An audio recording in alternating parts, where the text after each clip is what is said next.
बिस्मिल्लाहिर्रहमानिर्रहीम अस्सलाम वालेकुम। दो बड़ी डेवलपमेंट्स हुई हैं और दोनों ने इजराइल को शदीद नुकसान पहुंचाया है, इतना नुकसान जिसकी कोई इंतहा नहीं। नंबर वन, ईरान की इंटेलिजेंस इदारों के लिए काम करने वाली एक लड़की सारी आयरन डोम की लोकेशंस, डेटा, इंफॉर्मेशन, तस्वीर जो इजराइल की मिलिट्री का एक ट्रक ड्राइवर था उससे ले उड़ी है। और उसके बाद जो हमला किया है, फिर कमाल तरीके से हूसियों ने इनके पैरों तले जमीन निकल गई है कि अंदर से मदद फराम की जा रही है, वरना इतना एक्यूरेटली हमला नहीं हो सकता। सबसे पहले समझ ले कि असल कहानी क्या हुई है और अब इसराइल के लिए आयरन डोम को बचाना कितना मुश्किल हो गया। असल में हुआ ये है कि आपको पता है कि दुनिया की तमाम इंटेलिजेंस एजेंसियां लड़कियां हायर करती हैं और वो सियासतदानों को भी फंसाते हैं, फिर उनके साथ, यानी अगर मुल्क में हो तो उनके साथ क्या काम करते हैं और अगर मुल्क से बाहर हो तो वो क्या करते हैं। अब हुआ ये कि एक ईरान की इंटेलिजेंस इदारों के लिए काम करने वाली लड़की, उसने काम ये किया कि उसने इसराइल का, सबसे पहले तो उसको इंफॉर्मेशन थी, वो इसराइल का मिलिट्री का एक ट्रक ड्राइवर था, उससे उसने सारी लोकेशन जहां जहां, यानी उस खत्ते के अंदर आयरन डोम की बैटरीज थी, उसने उसकी तस्वीर मंगवा ली, लोकेशन भी मंगवा ली। अब वो इतने कमाल तरीके से उसने मंगवाई कि यानी उसने उसको अपने प्यार में पागल किया, अपनी तस्वीर भेजी और जैसे भी आपको पता है वो करते हैं।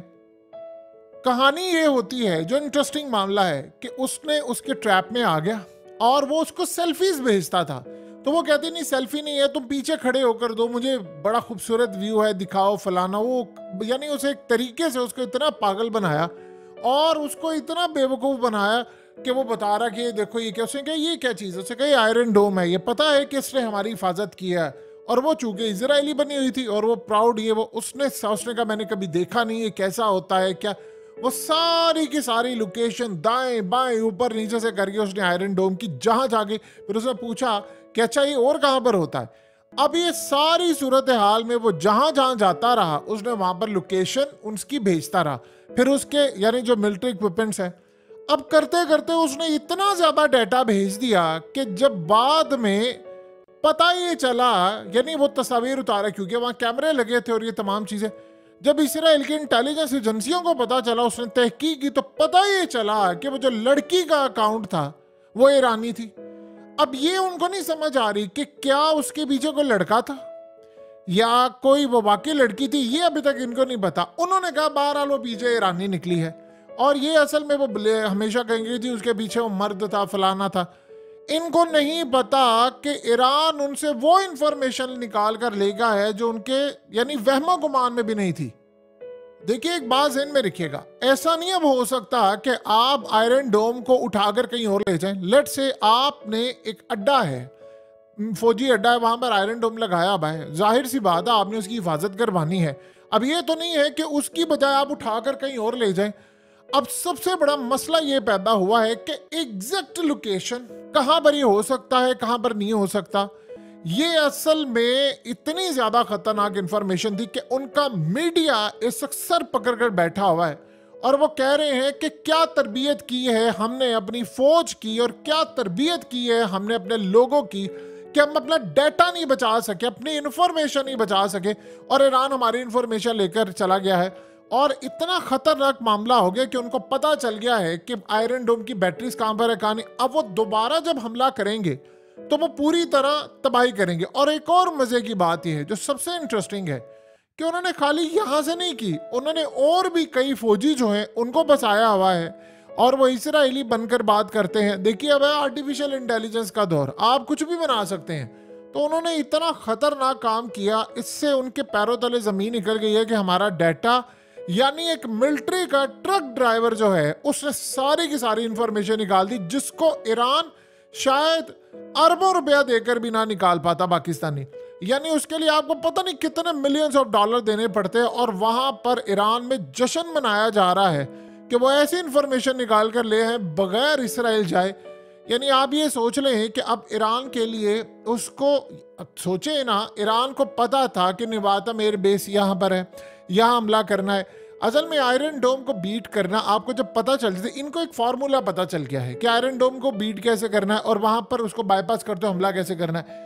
अब आयरन डोम का जहां तक मामला है तो एक बात आप समझ लें कि आपको अगर पता चल जाता कि लोकेशन कहाँ पर है क्या नहीं है, तो आप जब हमला करते हैं तो आपने इनको खास पता है, खास एक डायरेक्शन के अंदर हम मारेंगे तो ये बीट कर जाएगा, तो उनको पता चलता अच्छा यहाँ पर है तो ये मैक्सिमम यहाँ तक मार सकता है, यहाँ इतनी वेलोसिटी कर सकता है, इतनी लेवल पर ले जा सकता है, यानी पूरे का पूरा एक सिनेरियो बना हुआ है।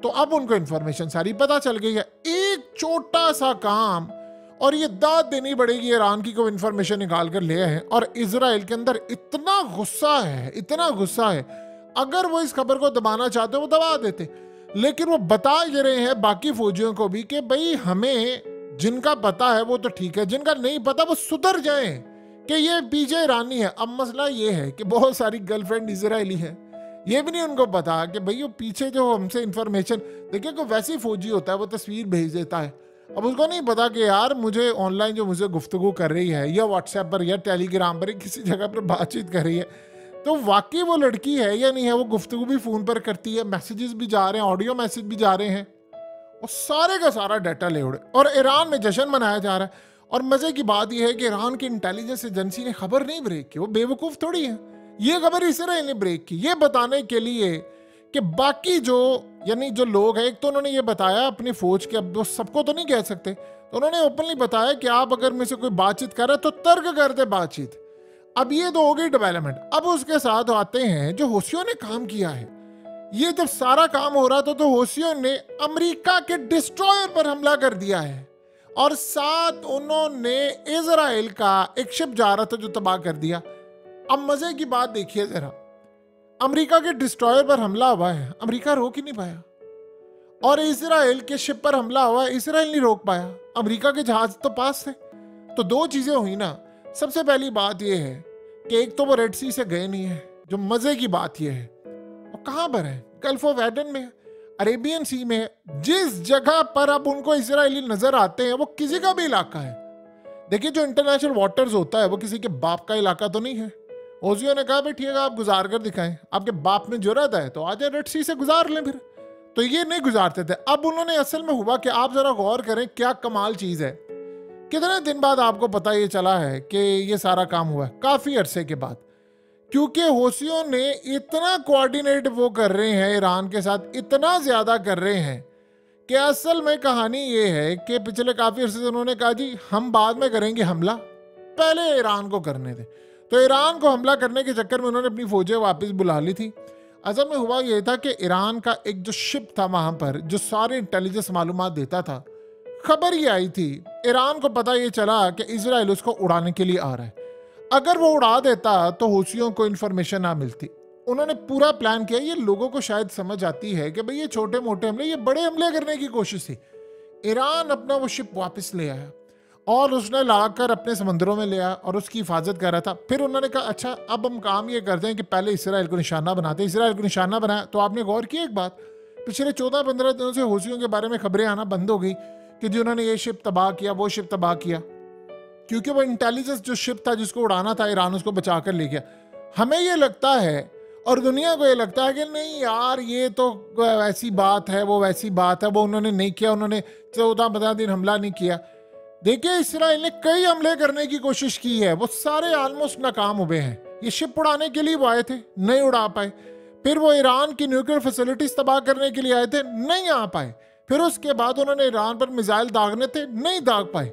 और उसके अलावा F-35 उनका हमला करने के लिए आया था, नहीं हो पाए। ये सारे ऑपरेशन हुए, नाकाम हुए, नहीं वो कर पाए। ये होती है कामयाबी। अब सबसे बड़ी बात ये है, जो एक अहम बात है, कौन इंफॉर्मेशन देता है हूसियों को कि ये फलाना शिप इनका आ रहा है, फलाना इनका आ रहा है। ये इंटेलिजेंस मालूमात के बगैर नहीं हो सकता। देखिए इजराइल की फौज में एक चीज तो आपको बड़ी क्लियर समझ आ गई है, ये एक ना पूरी दुनिया में भरम रखा हुआ था, ओ जी इजरायली फौजी वो जान देने के लिए तैयार है। हालत ये हो चुकी है पूरी की पूरी गुलान ब्रिगेड, पता नहीं कौन कौन सी ब्रिगेड और कौन कौन सी यूनिट सफा इसी से मिट गए हैं और वो लड़ने के लिए तैयार नहीं है। यानी आप ये सोचें कि जंग सर पर खड़ी हो और आपके सारे लोग एयरपोर्ट पर भाग रहे हो, आप फिर ये तो ना कहे कि तो खुदा का चुना हुआ एक टुकड़ा है जमीन का, खुदा ने हमें बुलाया, खुदा ने हमारे लिए चूज किया। और भाई जिनकी जमीन है आपने उनके घर तबाह कर दिए, पूरा गजा उड़ा दिया, वो टूटे हुए खंडर घरों में आकर वापस रह रहे हैं, वो वापस आ रहे हैं, भाग रहे हो, कहते नहीं है हमारा, जिनकी जमीन है जिनकी नहीं है वो एयरपोर्ट की तरफ भाग रहे हैं। यही हाल इनकी फौज का है। आप ये देखें, वो हमास के लोग लड़े हैं उनसे, ईरानी लड़े हैं। जिन्होंने लड़ना है उन्हें लड़ना है, जिन्होंने नहीं लड़ना आप देखिए वो क्या कर रहे हैं, वो जनाजे अपने उठा रहे हैं और साथ में बात ये कर रहे हैं कि जी हमें छुट्टियां चाहिए। वो कह रहे हैं जी हम लड़ लड़ के थक गए हैं, फलाना हो गए हैं, हम के पीछे 204 दिनों से लड़ रहे हैं, हमें छुट्टियां चाहिए, हम ये हो गया, हम नफ्सियाती बीमार हो गया, फलाना हो गया, ये हो गया, वो हो गया। आप सोचे वो हमास ने बात बिल्कुल ठीक की। उसने कहा मौत का साया हमारे सर पर है और चीखें निकल रही हैं इसराइल की फौज की और नेतन्याहू की। उसने कहा कि खौफ उनका है, मौत हमारे सर पर है। और जाहिर सी बात है आप वो उनको मार रहे हैं, इनके पास एयर कैपेबिलिटीज नहीं है। तो आप यहां से अंदाजा लगा लें कि हालात कितने ज्यादा इजराइल के लिए खराब हो गए हैं कि अब अंदर से असल में 2-4 चीजें हो रही हैं। अब कल से जो सूरत हाल हुई है वो इसराइल में शदीद गुस्सा पाया गया है। जब से रात को जो मीटिंग हुई थी वो मीटिंग इतनी ज्यादा अहम थी कि इंटरनेशनल क्रिमिनल कोर्ट की जानिब से उनको खबर यह मिली है कि अरेस्ट वारंट जारी होने वाले हैं नेतन्याहू के, आर्मी चीफ के और डिफेंस मिनिस्टर के। और इन सब के जब वारंट जारी हो रहे हैं तो इंटरनेशनल सतह के ऊपर अब इनको पकड़ने की तैयारी होगी। कोई मुल्क इनके यहाँ विजिट करेगा या ये जाएंगे तो उनको कहा जाएगा कि भाई इनको गिरफ्तार करना है। अब सारी रात मीटिंग हुई और सुबह फैसला ये हुआ कि हम अमेरिका के सदर को कह रहे हैं कि तुम बीच में कूदो, बाकी सारे कूदे और बचाएं हमें। ये मामला इस वक्त इनका हो गया है तो बताएं कि सारी सूरत हाल में वो लड़ कैसे सकते हैं। सबसे बड़ी बात ये है, देखिए अब सारा ब्लेम 1-2 बड़े लोगों को डाला जा रहा है और कहा यह जा रहा है कि इस वक्त मामला काफी खराब है। हुआ यह है कि इस वक्त इजराइल की फौज में इस्तीफे आना शुरू हो गए, उनके जर्नैल इस्तीफे दे रहे हैं, उनके ऑफिसर छोटे लेवल पर बड़े लेवल पर इस्तीफे दे रहे हैं और वो कह रहे हैं कि जी हम यहाँ पर लड़ने को तैयार नहीं है। क्योंकि जो पॉलिसी इस वक्त लेकर नेतन्याहू चल रहा है, असल कहानी ये है कि उनके इंटेलिजेंस इदारों और फौज में उनको मना किया गया कि आपने बयान नहीं देना। आपको याद होगा कि जब नेतन्याहू से पूछा गया था, उसने एक ट्वीट भी की थी, वो डिलीट भी कर दी, बाद में मीडिया पे गुफ्तगू भी उसकी सेंसर हो गई थी। वो मामला क्या हुआ था? मामला ये हुआ था कि उसने पूरी तरह दुनिया को कहा कि भाई मैं कसूरवार हूं, मुझे क्यों कह रहे हो, मैं तो वजीर आज़म हाउस में बैठा हूं, ये तो इंटेलिजेंस इदारों का काम है, शिन बेत का काम है, उसने क्यों नहीं हमला रोका। और खबर बाद में ये आई कि उन्होंने इन्फॉर्मेशन दी थी, उन्होंने कहा था नेतन्याहू को कि ये इन्फॉर्मेशन है, हमला होने जा रहा है, तो लिहाजा आप बताइए हम इस हमले को रोके या नहीं। तो उसने कहा था नहीं रोकने की जरूरत है, इनको करने दे, ये करेंगे तो हमें मौका मिलेगा ना इन पर हमला करने का। अब जब जाहिर सी बात है उस वक्त तो स्ट्रेटजी ये थी ना कि भाई ये 12-15 दिनों में इनको तबाह कर लेंगे, सब मलिया मेड कर देंगे, और 205 दिन में भी नहीं कर पाए। तो अब उनकी बात समझ नहीं आ रही कि यार करना क्या है, अब हम कहाँ पर जाएंगे, क्या सूरत हाल होगी। तो अब उसके बाद कुर्बानी अब देनी पड़ेगी, कुर्बानी तो किसी की देनी है। अब वो कुर्बानी किसकी दे रहे हैं? इंटेलिजेंस चीफ जाएगा जी। इस्तीफे की डिमांड नेतन्याहू की हो रही है और इंटरनेशनल सतह पर अब ऑर्डर जारी हो रहे हैं नेतन्याहू के, आर्मी चीफ के और डिफेंस मिनिस्टर के। तो बात ये वो कर रहे हैं कि नेतन्याहू कह रहे हैं मैं क्यों जाऊं। असल में वो कुर्सी से चमड़ा हुआ है, उसने आखिरी हद तक जाना है, उसको तीसरी जंग अज़ीम छेड़ने का बड़ा चस्का लगा हुआ है। अब उसको ये नहीं पता कि आयरन डोम की लोकेशंस भी चली गई हैं, डाटा भी सारा चला गया है। ईरान ने ये जो पिछले काफी अरसे से इजराइल पर जो हमला करना था, आपको क्या लगता है अंदर से इंफॉर्मेशन ईरान को पास नहीं हो पा रही? देखिए अगर ईरान के अंदर की इंफॉर्मेशन बाहर जा सकती है, दाइश को पता चल सकता है, बहुत सारी चीजों का सिक्योरिटी लेयर्स ब्रेक हो सकती हैं, तो उनको नहीं पता। ये दुनिया के अंदर दस्तूर है, यही चलता है, आप इंफॉर्मेशन पास करते हैं।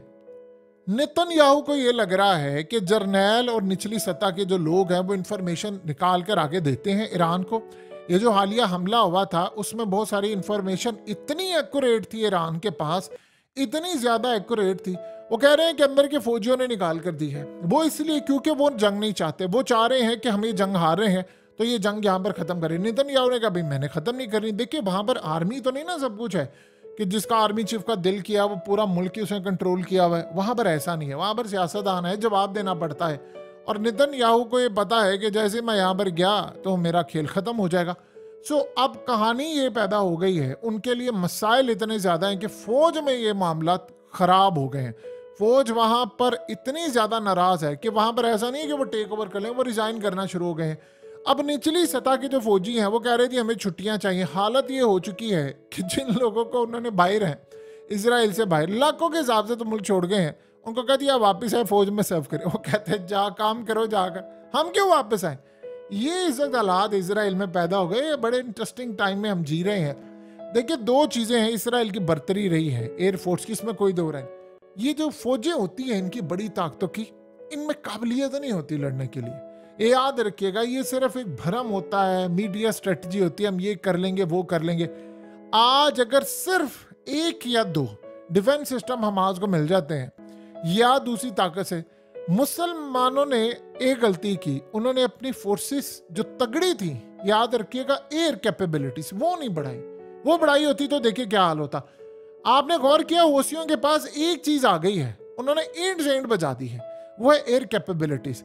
अफगान तालिबान के पास अगर एयर कैपेबिलिटीज होती, एयर फोर्स होती अच्छी तगड़ी, तो वो इसराइल को किसी जरूरत ना छोड़ते, ना वो अमेरिका को छोड़ते।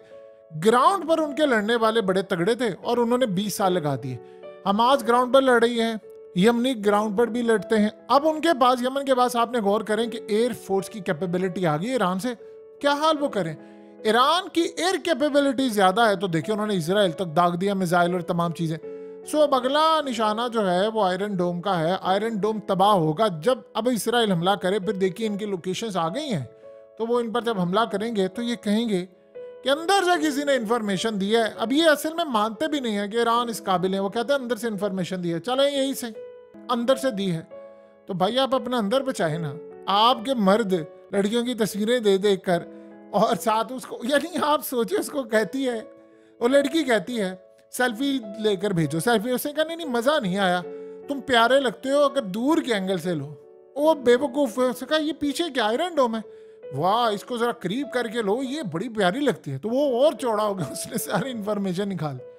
ये भी एक आर्ट ही है कि कैसे आप इंफॉर्मेशन निकलवाते हैं।